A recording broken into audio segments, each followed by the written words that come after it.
Welcome back to Just a Printer. I'm Dan, and I want to update everybody on how it is running this here 3070 so far. I got a list of the things that I found that I do like, and a list of the things that I don't like, and just want to go over how nice this machine is. I mean, it's been over 500,000 clicks now.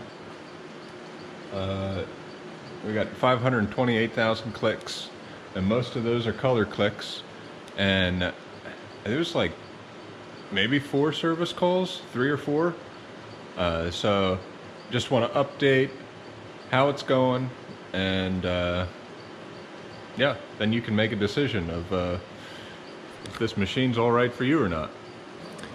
So yeah, right here is the total counter. So we have 528,000 clicks on here, and like I saw, 300,000 of those were color, 200,000 of those are black and white.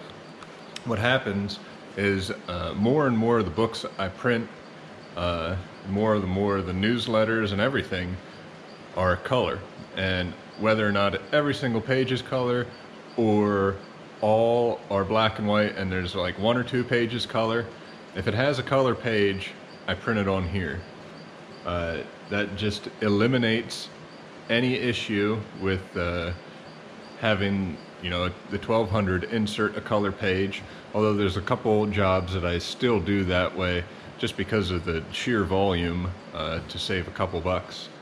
But so this thing, the first service call I made on this thing was the cleaning blade was leaving a line, and I think it maybe was ripped or was just worn out. So new cleaning blade, that was the first call. And then at 300,000 clicks, all the drums and Coronas got replaced because the quality was getting bad, so I made a service call for that. And then at 350,000 clicks, the lower roller here on the fuser got torn up. What you can see here is these fingers right here, they lay on top of this roller here, and what happened was a sheet of paper came through here and it went above one and then down below the other one, and basically pushed these fingers down into that roller and just ripped a groove in it. So that needed to be replaced. And the last thing that was done on here was just last week. I was getting some grays in the oh yeah, I made a video about that. It was halftone was uneven, and I cleaned it and it got better, good enough that I can run the job. But I called and they replaced the Corona wires, and that was at 520,000 clicks.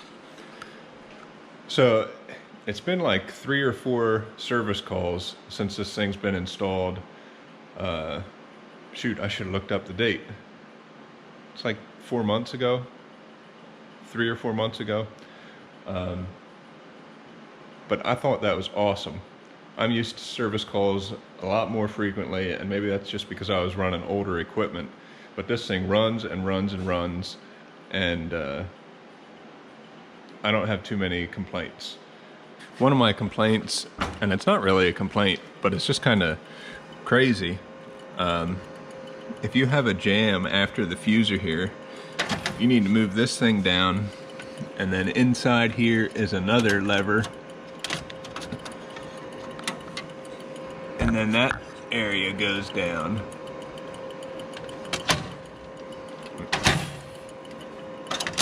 Can't really see, but it's kind of a pain to get paper out of there. I only had that problem when those fuser fingers ripped up that fuser roller, so that was only once. One thing that is awesome about this machine is I had very few times that I would have to clear out a jam. And that was probably because of paper, running a thin stock, but I made adjustments so that it would just run fine, and I mean, it ran for hours and hours on end with no jamming at all. And I mean, there's some other machines that I've ran in the past that they're like Bob Marley, you know, always be jamming. This is the tray. If you're running like a banner, the really long sheets of paper, and that sits right in there. And it gives you like literally a ½ inch, maybe less, of stacking papers in there. It's kind of a bad design, I think. It's not a big deal because you know, I can easily unload it as it's printing, but I felt like there could have been a better way to do that. Another thing that I don't like, but is really not a big deal for me, is this tray 1. You can only do like an 11 by 17 as the largest tray or paper size. You know, in my other Konica machines, all trays you could do 13-19. That's no big deal though, because I just always keep my letter size in this tray. Another issue that I had is sometimes the paper as it stacks here in either one of these trays will push itself out, or, you know, stack all over the place. And I mean, it's inconvenient. I don't know if it's a printer issue as much as it's different types of paper. You know, a gloss sheet isn't going to slide next to another gloss sheet very easily, and it's going to end up pushing the next one out. I mean, a simple fix is I just have this box lid, and I can put that there as a catch. I also, since I'm right up against the wall here, I made this little doohickey that the paper will come out and hit that and kind of jog it as it's running. But I mean, again, no big deal. And also, I don't know, it's probably a paper issue and not the press, but that's one thing I wish I didn't have to deal with. Another thing while I'm here, if I run 13 by 19, it has to go to this smaller tray, which, I mean, only has about an inch, whereas this tray will lower, and then you probably have about 6 inches of paper you can stack, and that's kind of a bummer. But there are multiple stacking options here for this machine. If I would have chosen one of the other ones, that would probably solve that problem. But that's one thing I don't like. I just wish I could do 13-19 on the receding tray. Sometimes when you go to open the tray to add paper, if it's just finishing up a job, it takes like 3 or 5 seconds for that safety mechanism to unlatch so you can actually open this. Again, not a huge deal, but that few seconds of waiting and, you know, clicking this until it unengages, you know, it seems like an eternity to me sometimes, but I know it's not a big complaint. If you've watched me service this at all, one thing that I do let you know is when you open this up, you want to take this cover off to service anything such as the Coronas or the cleaning blade. You need to turn the machine off. Now on my old press, the C6500 and the 8000, you don't have to power down the machine. You can just open it up and service it, put it all back together, and keep on going. That was kind of nice. The fact that you have to turn it all off is kind of a bummer. It just slows you down a little bit. But again, shoot, what does it take for this thing to boot? You know, 40 seconds? Like, not even. So, not a huge deal. One thing that's been really great, and I probably need to spend some more time with it, is all of the expert settings. So if you go to paper settings, choose the paper you want to change a setting on. Change set, expert, adjust. I'm used to the typical transfer, separation, fusing temperature, registration things. But I like how they have this compared to the old style where, here's where you can adjust your CPM, transfer pressure, you can adjust your density. Then there's other things that I haven't even played with yet, but there's curl adjustments here, and but then there's also, well, this is where you do your air separation. I was familiar with that before. Then they have an output paper separation setting as well. I really just need to kind of play around with some of these and maybe report back with my findings, but there are a lot of adjustments in the expert setting there, which I think can be handy. Okay, in addition to the fact that this thing just runs and runs and runs, and I rarely ever have to mess around with fixing something or creating a service call, it's really quiet. And for me, I really don't care that much about the noise because I'm making a lot more noise with other equipment back here. But that's one thing I noticed, especially if you're not pulling from the high cap feeder. If you're just using tray 1 or tray 2, this thing is really quiet when it's running. One of the things that I really like about this machine is it will duplex up to 350 GSM. On all my previous machines, if I wanted to do that, I'd need to run it through twice. But this here duplexes it, and that comes in real handy with cards and business cards. Cuts down on a lot of time that you'd have to run it through twice. So the duplexing, heavyweight, big plus. Another improvement that I like about this machine is this adjustment here. To adjust this sensor is your paper pile height. And on the old machines, you needed a screwdriver to loosen that and move it up and down. But this, you just move it back and forth. One of the bummers of this machine, and I was fully aware that it would happen, it happens with all toner-based machines, and well, actually all printing machines. The color will shift over time. And, not for, hundreds of sheets. If you're doing 100 sheets, 200, 300 sheets, it's not going to happen. It's not going to be very noticeable at all. But when you're doing thousands or tens of thousands of sheets, it will shift. It becomes more noticeable on gloss sheets. So the press will calibrate as it's running to try and minimize that color shift. And another thing I do is if I'm running a job that's 10,000 sheets of paper, I'll break it up into 4 or 5 smaller run lengths, and then I'll calibrate in between to try and keep it as consistent as possible.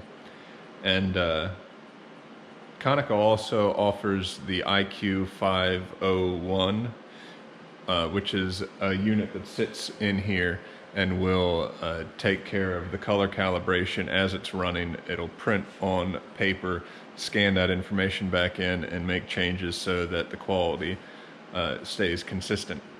I opted out of that just because, to me, it was another item that could potentially fail, and I also wasn't convinced that it was going to be as awesome as it says it was. I had a similar feature on the C8000, and it wasn't really impressive, and I found that it was actually more consistent if you turned it off. I've been told that the newer one is pretty awesome, and that also will do front to back registration. Again, I just wanted to save the money and run the machine as is. I have pretty much no complaints from my customers as far as quality like that, so I didn't see it as something that I needed to invest in. Another complaint that's not really a complaint because it doesn't matter most of the time, but every once in a while on a job it will matter. Sometimes on the outside edge here, you'll see like, it looks like toner is falling off of the cleaning blade or off of the intermediate transfer belt. It falls onto the paper and then gets fused to it. So it looks kind of like a clump falls and a bunch of other little pieces. 9 out of 10 times that gets trimmed off anyways, but there are certain 6x9 books that will show up on the text pages, and I'd have to toss that. So that might actually go away if I go in there and just keep vacuuming something, but I'm not exactly sure what it's coming from. Not a big deal, but it shouldn't be happening. Really cool thing about the new Fiery is you can take a job from this Fiery and send it over to another Fiery. So if you have multiple machines running with the Fiery command workstation, that is really handy. Then you can, if you have a change and you want to run it on a different machine, you don't have to go back to a computer and send it to that machine. You can just send it from Fiery to Fiery. That's a pretty cool feature. And if I'm going to be completely honest with you, I need to spend a lot more time in all of the options and cool features of the Fiery, because I think it can do a lot more than I can give it credit for. So maybe I need to just do a bunch of research and then do a video on that. One complaint I did have about the Fiery is I didn't see in there a spot where I can adjust all the curves. On the old version of the Fiery, I could go in there and adjust the curves of cyan, magenta, yellow, and black. There might be a spot in there. I'll be honest, I mean, I looked a little bit. I should probably just Google it. I didn't find that. It's not the same spot it was before. But I did find, let's see here. Let's open up a job. There is a spot where you can basically attain the same thing. If you go to color, then come down to the bottom here, image viewer curves, you can do reduce yellow, reduce magenta, reduce cyan. And typically that's what I would do when I go in there to adjust curves. The bummer, I mean, that's nice and quick, but the bummer about that is you can only do, you know, one of the colors. Where sometimes I would do adjustments to, you know, both yellow and magenta at the same time, and I can't do that. But to be honest with you, I might be able to do it, I just don't know how. So, hey, if you know how, put it in the comments and teach me something. My only other complaint about the Fiery is that it crashed twice. And then the only way you can fix that is to restart the Fiery. Now, since then, my tech told me to do the update, and I did the update, and it has not crashed since. And he said that most likely that update will fix the problem. So, you know, that's okay. I find that any type of computer or anything like that, sooner or later, you're going to need to reboot. That's just the way it is. I mean, I'm used to that by now. I think I said before in another video too, when you load up the paper, like if it's running a job and it runs out of paper, you load that tray up and close it. As soon as that thing raises up to its home position, it'll start printing. That's awesome. Because in you know, other machines, I'd have to hit start, which means I have to hang out here till it you know, is ready to go. So the fact that it will automatically start printing as soon as the paper drawer is full, awesome. So this machine automatically places a service call when there's an error code, and error code 1132, it's a problem in the 3-hole punch unit here, happens, boy, it might have happened 5 or 6 times maybe since it's been installed. And all you have to do is turn the machine off and back on, and it's good to go. But it's kind of a bummer that they can't fix that, because then then they don't, I mean, the technicians don't get bothered with the service call, because then they call me up and say, hey, is it all okay? And I said, yeah, it's fine. So that's one thing that's kind of a bummer. I wish they would fix that, but in all reality, it's not a huge deal. I mean, I can just turn the machine off and back on and we're up and running. A super pleasant surprise with this machine is the quality of the scanning. I kind of wish I would have got the document feeder now, but I had a job, I was making calendars for this artist, and I always struggle, and I know everybody always struggles, to get all of the highlights. It's easy to get washed out in that highlight. There's so little information that it gets lost, and then the print doesn't look as nice. But I brought the original artwork back here and scanned it in. You can do this, and it scans it in and puts it right on a folder on the Fiery. And no kidding, that had so much of the highlight detail, and the colors were really true. I mean, it looked really good, better than my normal scanner. So I was really impressed with the quality of the scanning, and I'm certainly going to be using that more often in the future. Okay, if you have a service contract for your machine, this really isn't going to matter for you, but I think it's really neat. In your counter data, if you go to parts counter, special parts, the Coronas were just recently changed. So not only does it give you the current counter, so 8 out of 100 here on the magenta Corona, but it also gives you the count of the previous Corona that was in there. So then you kind of have a baseline to compare what your previous consumable brought and what your current one is bringing. So again, probably don't care unless you're servicing your equipment yourself, but I thought that was cool that they put that in there. Another cool thing that they put on this machine compared to the 6500, and there are several models in between those two, is the toner density revert. So that is really handy if your density goes down on your magenta. You can just come in here, put toner density revert, and it'll bring that back up to its correct density. It's really handy for that. So overall, I'm real happy with this machine. Got a lot of production out of it, very little downtime. It's by no means a perfect machine. There's still room for improvement.